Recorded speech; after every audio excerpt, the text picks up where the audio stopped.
Hello, thank you for watching this video. So in this video, I'll be doing question 5 of November 2022 question paper, Physical Sciences paper 1. So this topic is work, energy and power, I think.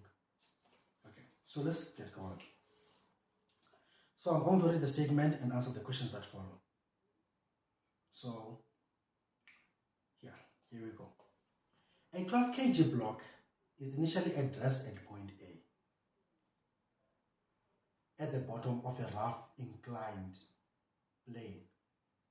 The block is pulled up the incline at a constant force F acting parallel to the incline. The block reaches point B, which is at a vertical height of 4.5 meters above the horizontal, with a speed of 2.25 meters per second. See the diagram below. I'm going to read the statement again and then explain this diagram. A 12 kg block is initially addressed at point A at the bottom of a rough inclined plane. The block is pulled up the incline at a constant force F acting parallel to the incline. The block reaches point B, which is at vertical height of 4.5 meters above the horizontal, with a speed of 2.25 meters per second. See the diagram below.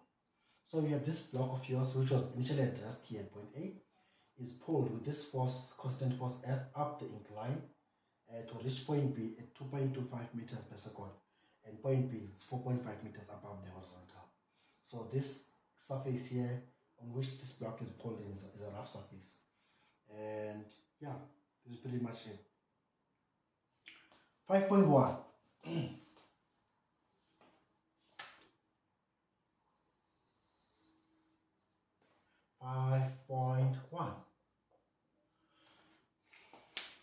Define the term non-conservative force. Define the term non-conservative force. So a force can either be conservative or non-conservative. So a force which is non-conservative, which is the one that are asking us here, is the force which the work it does depends on the path that it takes. So if you have a force here and the work done by that force depends on the path taken by that force or that object, then you have a non-conservative force. So on your non-conservative, when you're dealing with non-conservative forces, the work that they are doing, all of those forces, they depend on the path taken by that object or by that force. So a good example of those would be things like frictional force, because the work done by friction depends on the path taken by friction, because you have to move whatever that you move, and then your frictional force does the work, which converts, the frictional force does the work. And then and that depends on the path taken, because if there's no path taken, we don't have any sort of displacement, then you will have no friction, which is no work done by friction. And then the conservative forces is the opposite of those. So the work done by the conservative forces does not depend on the path taken. So these things are things like gravity. So those are sort of the conservative forces. So a non-conservative force is a force in which the work it does depends on the path taken by the object in which the force is acting on. So yeah, I'm not sure if I need to write that down. So 5.2.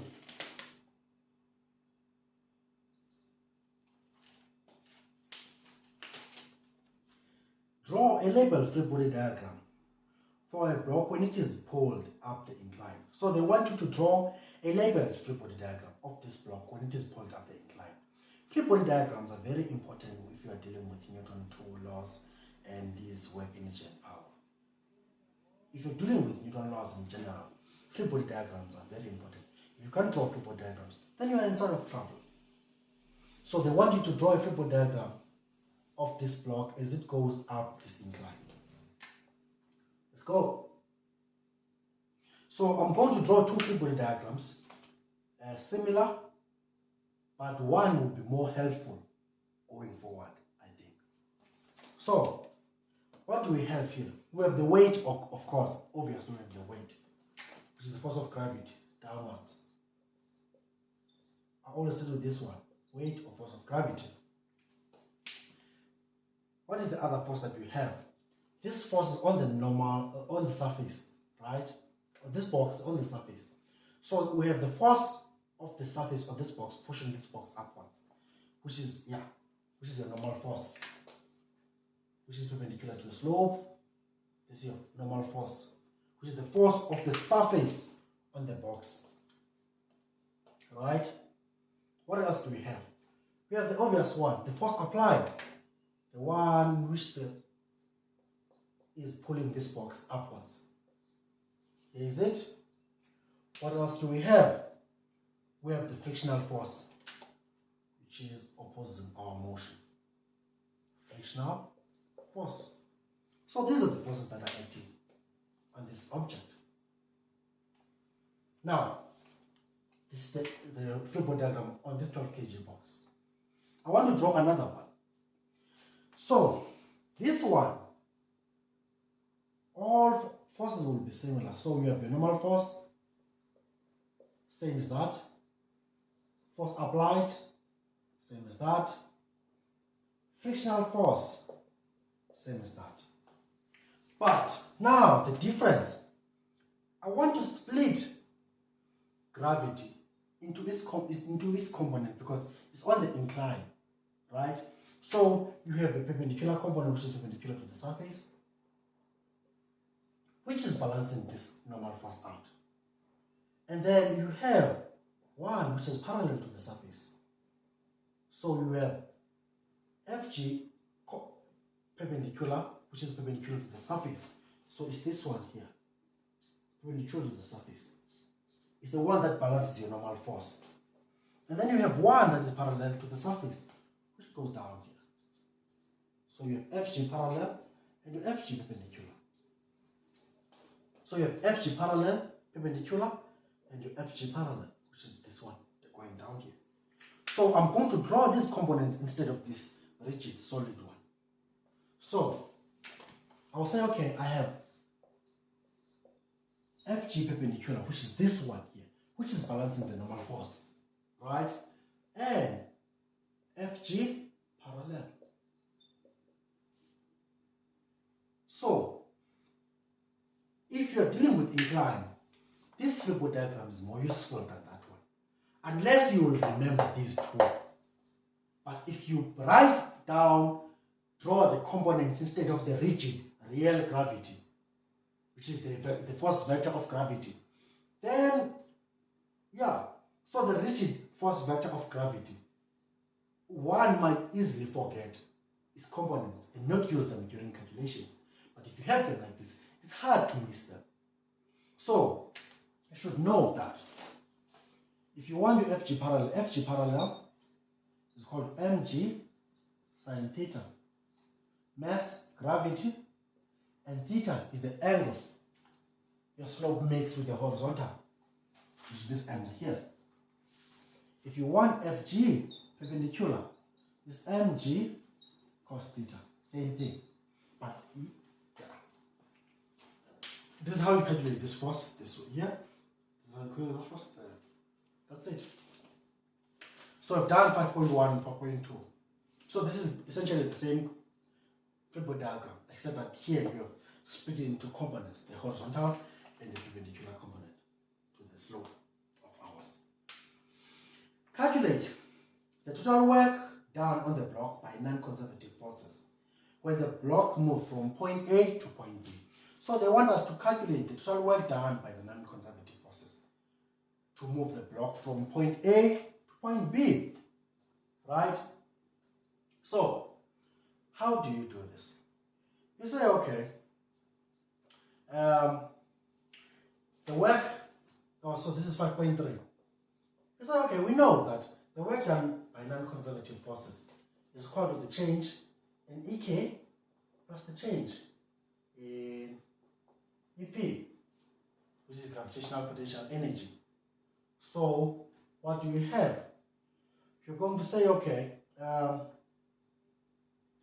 the work done by non-conservative forces is equal to change in EK, which is 1 over 2 mVF squared minus I squared, plus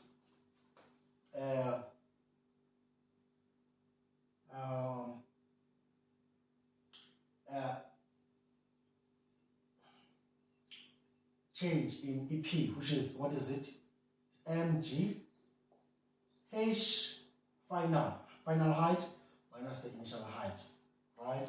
So what you do, say the work done by non-conservative forces is equal to what? 1 over 2. What is your mass of your box? It's 12 kg. Initial final velocity, what is it? It's 2.25 squared minus the initial velocity, which was at rest, plus mg. M is 12, G is 9.8, H final, the final height there, which is 4.5. Sorry, 4.5 minus 0. So the work done by non-conservative forces is equal to this. Just punch it down. Where's our calculator? So you say half of 12 times 2.25, right, minus 0, or 2.25 squared minus 0 squared, plus 12 times 9.8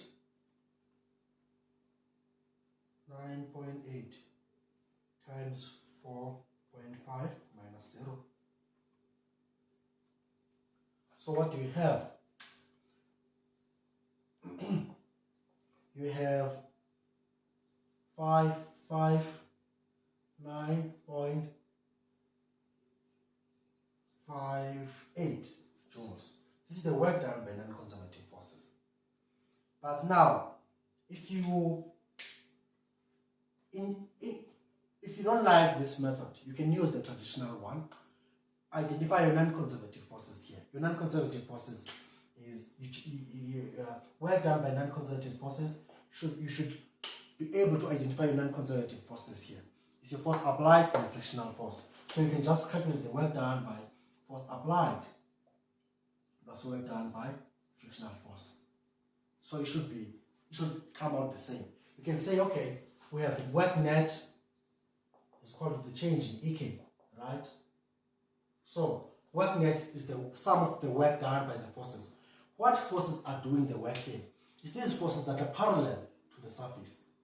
You see, you also have FJ parallel, which you don't see really here unless you know that you can split your G into components. So that's why I was saying that this one is easier to work with. So your work net will be your work done by force applied plus work done by frictional force plus work done by FG parallel is equal to delta EK, right? So transpose this to that side.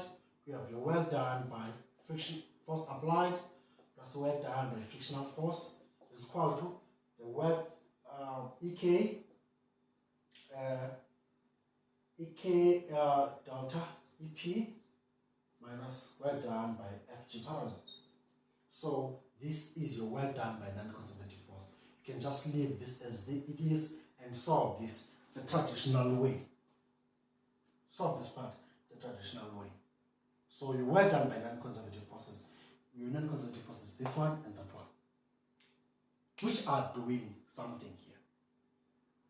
So let's go to the next question. So we have that the work done by non-conservative force, our force here,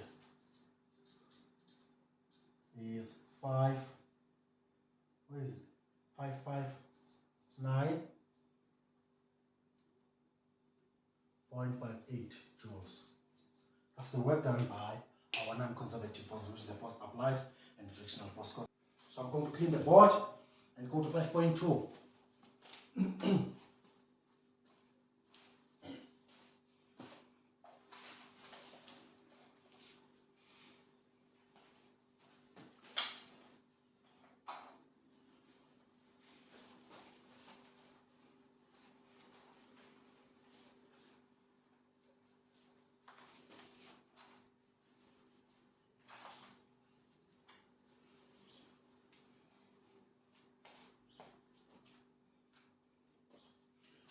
Okay.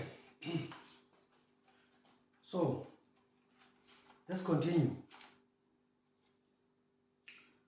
The same force F now move the blocks at a constant velocity across a rough horizontal surface from point B to point C as shown below.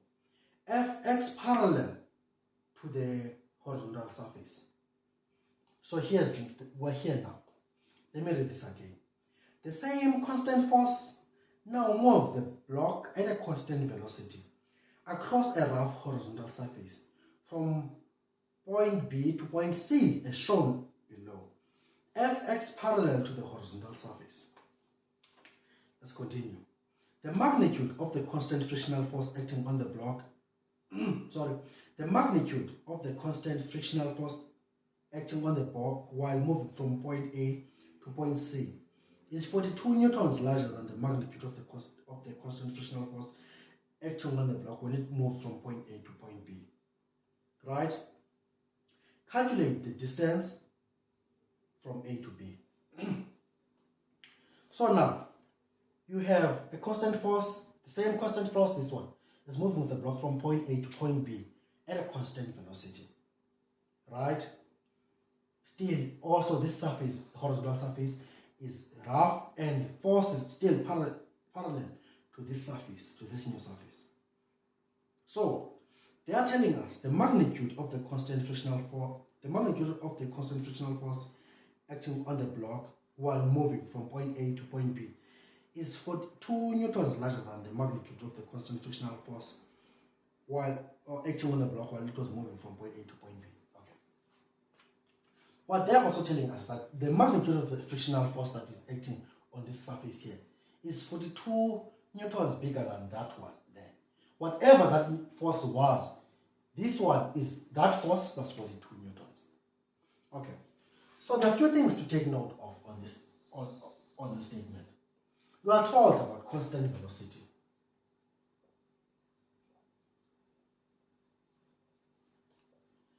They are telling you about constant velocity. They are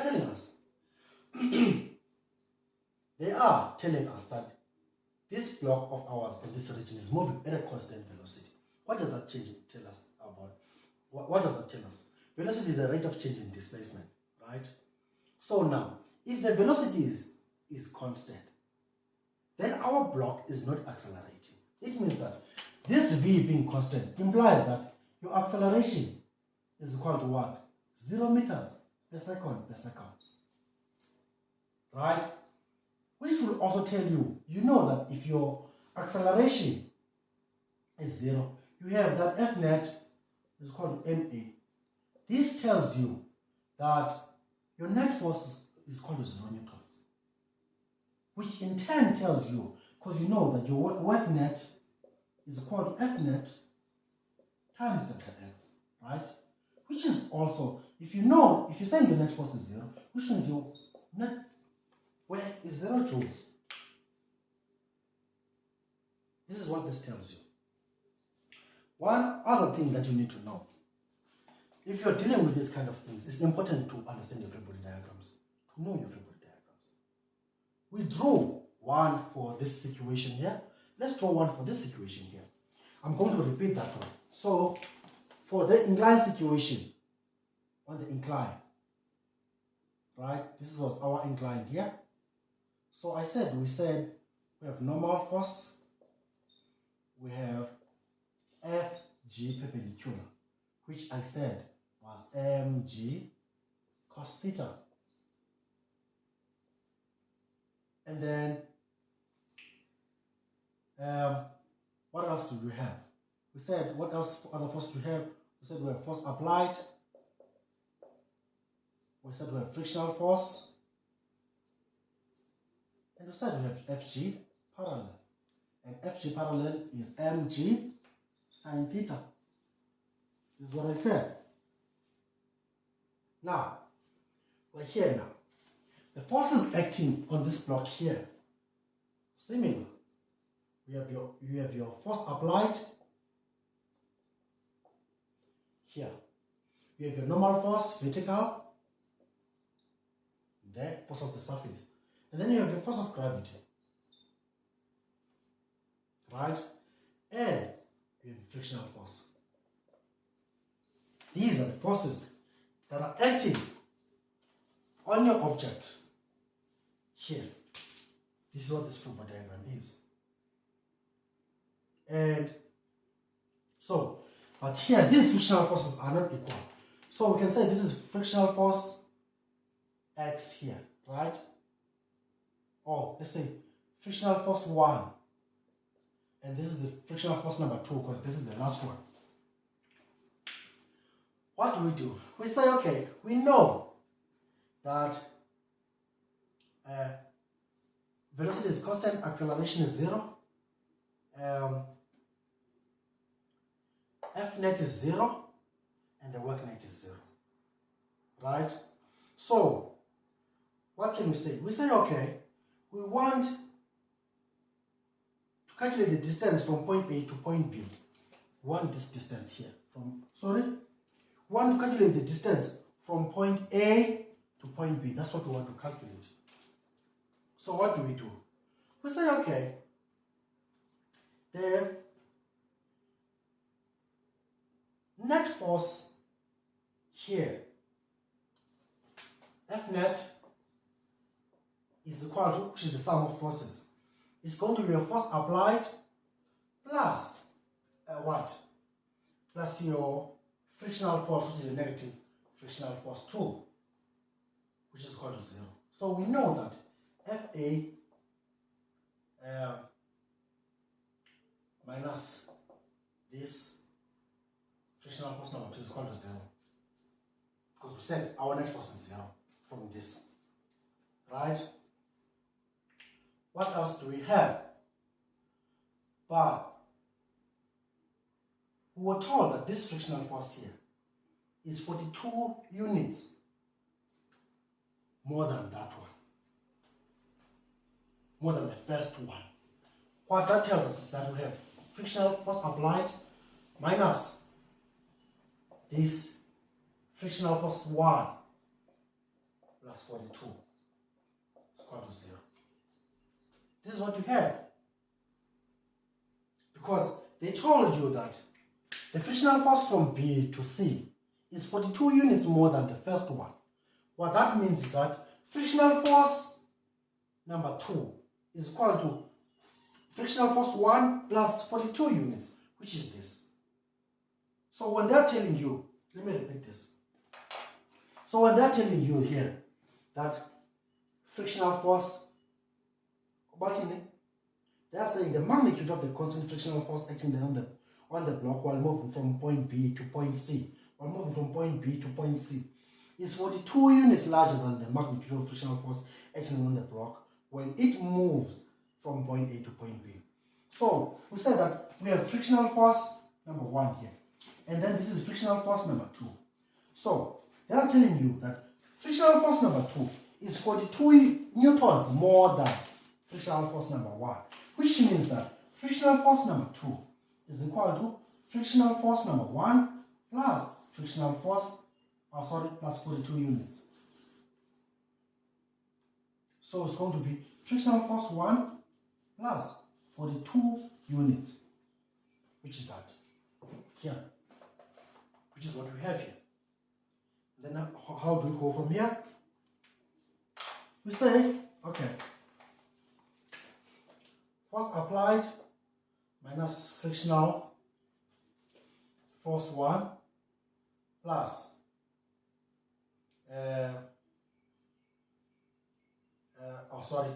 minus 42 is equal to 0, which means we have the force applied minus frictional force 1 is equal to 42 units. With this statement here, this is what we find. And then now, let's go to the second one. We said, let's go to the second one. And then now, on the second one, we know that still, so what we can say here, we can say, okay, on the first one, we can say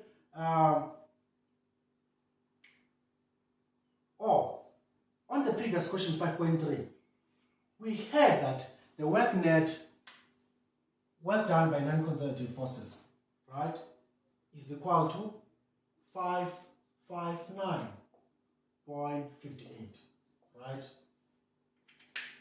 Looks really, yes. So now, and we said that our non-conservative force is the force, frictional force, work done by frictional force, plus work done by force applied, which is equal to this thing, 559.58, right? Work done by frictional force, what is it? It's going to be frictional force times delta x plus, which is our displacement, plus force applied. So, and also this is frictional force number 1, because this was done on this figure diagram, which is frictional force number 1, plus force applied times delta x is equal to what? 559.58. What do? So here you have FA delta x minus FF1 delta x is equal to 559.58. I think we'll need to clean that. We need more space.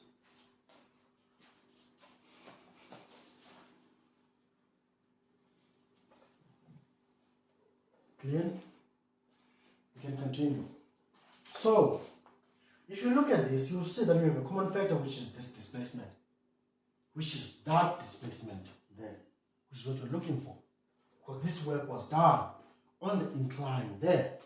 So what you say, okay, delta x, which is our displacement, you have force applied minus frictional force number 1 is equal to 559.58. And you know what this is. Force applied minus frictional force number 1 is 42 units. So we have delta x times 42 units is equal to 559.58. Then you divide by 42, divide by 42. So we have delta x is equal to, I don't know why I cancelled here, 559.58 divided by 42.